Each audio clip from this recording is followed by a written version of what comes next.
Le visage fermé, Blaise Hassani attend des clients qui ne viendront pas. Son échoppe est fermée depuis 4 jours. On est touché parce qu'on ne gagne plus d'argent et on est toujours en train de dépenser. Ce qui fait que même le capital d'argent qu'on avait commence à diminuer. C'est pourquoi on est en colère.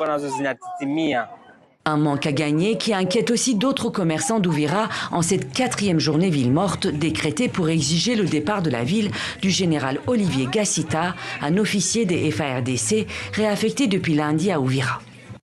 Ce sont les autorités qui nous l'avaient amené et ce sont elles qui doivent chercher la solution et voir comment nous aider. Parce que ce qui compte, c'est la voix du peuple et c'est nous qui sommes affectés. On ne veut pas de cet homme. Qu'il nous amène quelqu'un d'autre pour voir si on va reprendre les activités. L'homme dont il parle, le voici. Le général Olivier Gassita est chargé par Kinshasa de superviser les services de renseignement dans la région.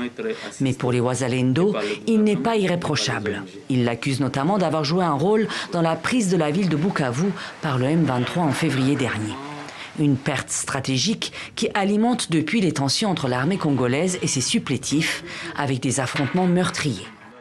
Vendredi, une réunion a été organisée à la mairie d'Ouvira en présence des représentants de la société civile, des Wazalendo et des FARDC pour tenter de désamorcer la crise sans succès.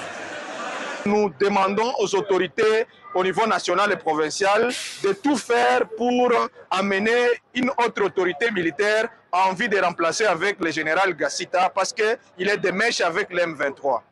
Jeudi, Kinshasa a tenu à exprimer sa totale confiance en Olivier Gassita. Il a le total soutien des autorités, et surtout des autorités militaires. Et ces autorités savent que c'est un patriote qui ne va jamais se compromettre. Les forces armées de la République démocratique du Congo déclarent également leur soutien total aux patriotes Wazalendo et leur demande de ne pas céder à la manipulation orchestrée par l'ennemi. Une délégation gouvernementale était attendue vendredi à Ouvira, mais au final, elle n'est pas arrivée. Selon des habitants, des tirs d'armes lourdes et légères étaient entendus vendredi soir dans la ville sans que les belligérants soient identifiés.